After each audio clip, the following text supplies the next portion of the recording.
Hey everyone, it's Siphon coming at you with another deck profile, and today I'll be showcasing Gillian Solo. And this is not your ordinary Gillian Solo deck. For anyone that's been playing a lot of Untap, anyone who's deep in the Argent community might know what this deck is, but for those who do not know what this deck is, stay tuned.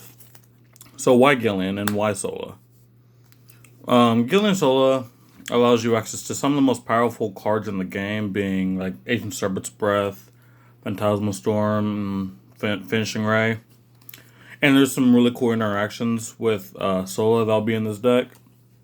Like I said, blue and white, tried and true combo. But again, not exactly what you're expecting. For towers, we're running all the standard towers. You have to run all stamped towers or you're not allowed to play the deck.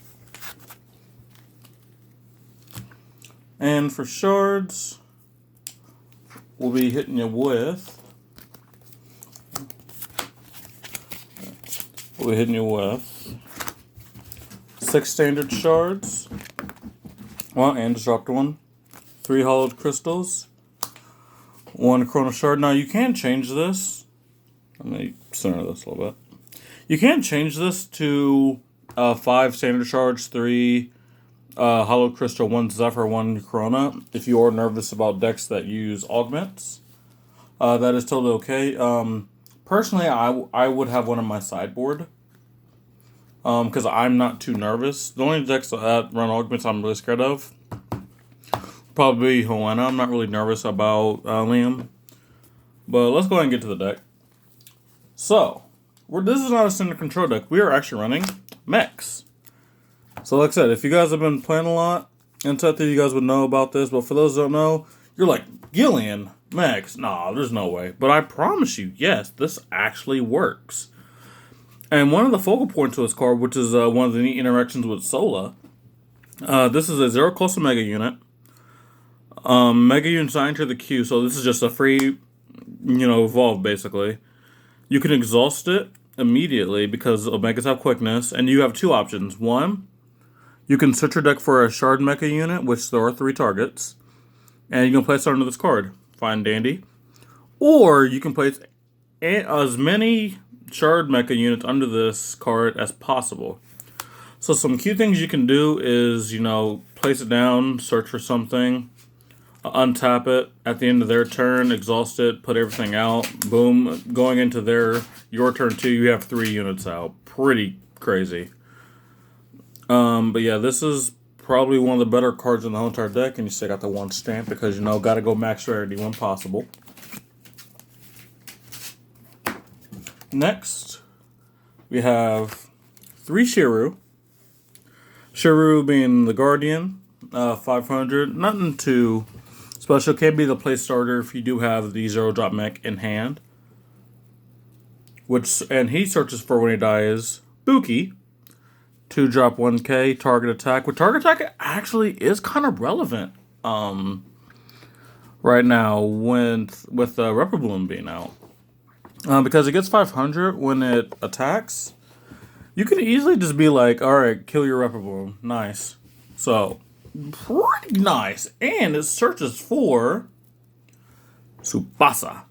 And what Tsubasa allows you to do is Brawler. So now those problem units, you can just be like, cool, play down Tsubasa, go to combat. It doesn't matter if it's exhausted or not. I can just go kill it or at least do some damage to it. And when Tsubasa dies, it searches for Yugo. Now, Yugo being the boss monster of the deck, Yugo allows you to do a couple things. One, 8-drop 4K. 4K is really hard to get past. There are decks now that can get around it, like Hoenna, if he uses Hoenna's Wrath, can get past it. Finishing Ray can get past it, but that's also if you don't have ways to bounce it. That's just if it's left there without no protection. But its first effect, you actually don't even have to pay the 8 cost. If you have one of each of these mechs in there, you can just expel one of each to summon him for free. So this can technically be a 0-drop 4K, which is just insane. And then the second effect is what we really love. Once per turn, you can just pitch a card and destroy any unit or augment, which is one reason why I'm not really needing the Zephyr Crystal, because if any problem deck has Augment, I can just like discard a card, kill it with Yugo. Just this card's absolutely insane. I would possibly experiment with taking this down to 2, but 3 I just like kind of seen it if I'm not able to get the 2 bosses out. I mean, most of the times you're not. I mean, you are, but there are times where like you'll not be able to really get your 2 bosses out, or your opponent will just bounce them, so you won't be able to, search. So that's it for the mech package. Next, for the generic cards, we have 2 Charisse. Charisse being another play starter that we have. Charisse allowing you to exhaust and put a counter on there. Or you can exhaust and pay 1. Search for any card that that's cost is equal to or less than the counters on this card. So if this card has 0 counters, you can search for anything with 0 cost, which would be your big mech. You can search for anything 1, 2, etc., etc. And something that someone told me initially when they played this card, and I thought this was just bad when it was initially getting played. I was like, they were like, it baits removal. I'm like, no, it doesn't. I don't care about that card. But the more and more I played against them, I had to get rid of the Charisse or they were just getting free value. And now that I'm playing it, I'm just like, cool. Use your ASBs, use your Phantasmal Storms, use your board wipes on this. Cool, it's a 1-drop, 1k. That probably already got its value. Next, we have 1 Bone Scavenger. Obviously, you can run up to 3 if you want to make some changes to the deck. I think the deck only really needs 1.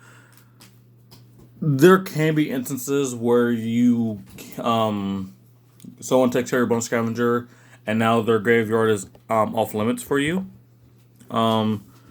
In situations like that, that's where you would come in when more Bone Scavengers on the side, which we'll be playing Bone Scavengers on the side.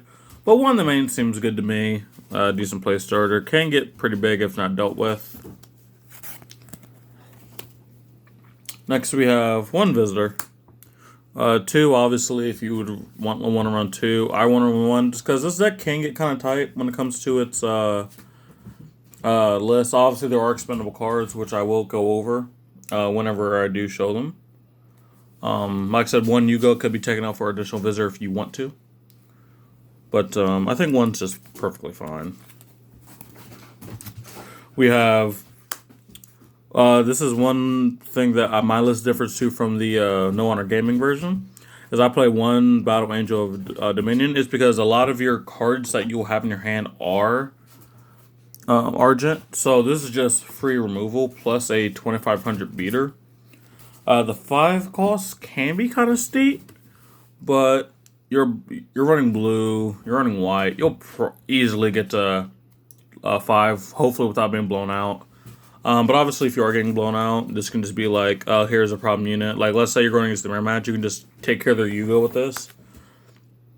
But again, if you don't want this card, you can easily replace it with almost anything else. I personally like it just for the removal.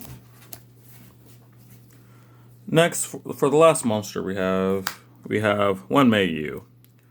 Easily my favorite card in the whole entire game. Probably should have been hit on the ban list like 4 years ago, but somehow still escapes the ban list. Just getting any spell back that you want, amazing. Playing it for free, amazing. Anytime you shard drain, which we are running multiple ways to shard drain, you can just take care of a problem unit. I don't know what more you could really be asking for in just 1 card. Very overtuned. So that is it for the monsters. Now we'll be moving on to the spells. First, we will start off with 3 Agent Serpent's Breath. We'll give him 1 way to trigger Mayu. And you guys know what ASB is. This is one of the most tried and true cards in the game. Bounce a low cost unit. You have the ability to shard drain, proc Mayu, like a secondary time if you don't do an initial. Actually, no, it does on initial cast anyway. Forget what I just said. But again, get rid of a problem unit down here. Get rid of another problem unit. You can also bounce your own stuff to help you just draw and just dig. And because you're running Mayu, you are running kinda infinite number of copies, depending on if you have ways to bounce your Mayu back. But at bare minimum, you're running 4. So Well, solid card all around. Next we have 3 Phantasmal Storms, another way to proc Mayu. I also got the full arts from the LGS Championships where I top cut. Let's go, baby. 2,000 to a unit. Amazing. Shard Drain. Proc Mayu.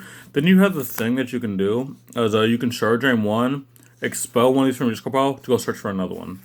So you will always have a copy available. And then when you use 3, you can actually still use the Shard Drain effect as long as one's in the discard pile. And, okay, my dog just knocked over my garbage can. Okay. Give me 1 second.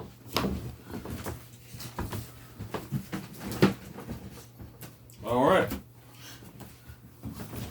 That was really awkward, not gonna lie. Next card we have 3 Mizu, just protection. Oh, he's trying to do it again. Hey, sir, can you stop? I'm trying to do a deck profile. Thank you. 3 Mizus, offers protection, offers removal, offers draw. Literally the best 3 things you could be asking for in 1 card. 2 drop, amazing. And it's full art, so you already know it's automatically better than every other Mizu you've ever seen. Next, then we have the light cards. We have 2 Brilliant Barrier. Now, this is actually a very underutilized card. But because of what meta we're in with Rain and Ergon, or red-black pretty much, or black-red, either way being so prevalent, this card becomes so much better than it was last format. And there's lots of hidden uses for it. So obviously, protecting yourself from like things like Arc and like Rain. But then let's say you have like an important creature out in the field, and like it's tapped. Let's just say it's tapped, right? Oh, your Mayu's tapped. And your opponent's going to be like, alright, cool. I'm just going to hit into it with all my creatures to try to kill it. Well, you can be like, cool, Brilliant Barrier. It takes no damage. Congratulations, you played yourself. So, and it also being a 1 cost, easily accessible with Gillian. We have Akari, just protection. Can help you push for game in certain instances if you have the available mana. And you know you have game in hand with this card. Again, just a generic wide spell, get you some creatures on the field, offers protections. Pretty standard.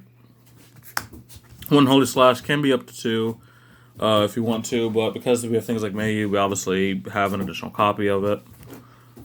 Just Blanket Destruction, pretty nice. 2 drop, instant cast, not more you can ask for. Then we have the Place à la Resistance, Finishing Ray. Oh my gosh, this card's so good. Just blanket, kill everything on the field, just reset the board. Amazing card. Cannot go on and on about this card. Love it. Lastly, we have 2 Underground Mech Base. So one thing that we will be adding to this deck when we have it available is Shark King Primordial, which has an interaction with this card. I won't go over in this video because we don't have access to it, but I would do some research on the card if I were you to find out what it does.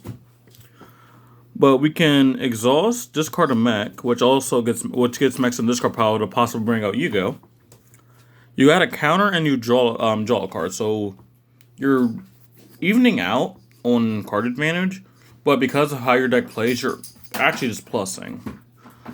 And then once you have 3 more counters, you can just sacrifice, get rid of it, bring back 3 mechs. Who doesn't like bringing back mechs? Who doesn't love mechs? This is a card that smart players will get rid of sooner rather than later, because the constant card draw with this and the ability to recur the cards, you're going to want to get rid of it. So that is the full deck. And what we will do is I will talk to you guys about some of the combos you guys can do with certain cards. So one cool thing you can do is actually with Finishing Ray. If you have Finishing Ray out, as well as one of each mech, what you can do is all 3 of these mechs are out. You Finishing Ray, clear their board, then Shiru will search for Buki, Buki will search for Tsubasa, Tsubasa will search for Yugo. So yeah, you're like, yeah, I lost my board, but I just gained 3 cards in my hand for clearing your board. So that's already sick. So then I can also show you one of the general combos with carrier mech. So an easy turn 1 play, or we'll simulate our board right here. So we have Gillian solo out, and we start our turn 1. We started our turn 1. Let's say we played down. Oh, my mechs are over here. You play down Shira. So then you can overlay onto it, exhaust it immediately, go search for any mech. Let's just say, in this instance, we searched for. Let's just say we searched for Tsubasa because we just want a little bit more power. When Worku, we do have access to Worku. That will probably be the prime target. But let's just say in this instance we search for Tsubasa. End phase, you're going to restand. Then, on their turn, you have the possibility of either putting another card under there, or you can just be like, exhaust, put any cards under this onto the field. Now, going into your second turn, you will gain your second mana. You have you have 2,500 damage on the board. And then you have 2 mana, so something else you can do is you can just overlay another one, and then continue the cycle, just untapping with Sola, just getting so much advantage out into the field. Eventually getting into your Yugo and stuff. This deck's just crazy. Guys, I'm absolutely in love with this deck. I'm glad the No Honor Gaming guys showcased it. So, like, how I actually found out about the deck a little bit before everyone else did was I actually faced Joseph Gray on Untapped, and they were talking about how they were about to upload a Gillian profile in a couple of days, and they was like, oh, it's kind of more aggro than you. It's actually an aggro deck, and I was like, there's no way it's an aggro deck. And I faced them with my Jamal Serpio list, and boy, I got creamed. I came back a little bit at some point, but that's only because he allowed me to. Whenever this deck was able to control the field, this deck just won. Like, it is so hard because cards replace themselves, cards search for themselves. There's so many 1 and 2 card combos. This deck is absolutely amazing that I definitely think you guys should try out. It's not even the most expensive deck. The most expensive card in this is Carrier Mech, only because it's new, and you can pick them up for like $20, so I'll place at $60. Everything else is like $10 or less. Like Yugo's, your boss monster is like $2. Mayu's, I think, like what, $8? Everything else is super cheap, except I don't know where Fishing Rays are right now. But again, you can probably build this deck for under $100. So that's going to be the deck profile, guys. Thank you guys for watching. We'll have another deck profile very, very soon. Hopefully either later today or tomorrow, depending on how things go. But that's been the video, and I'll see you guys later. Peace out. Bye, Ultimate Card deck boxes.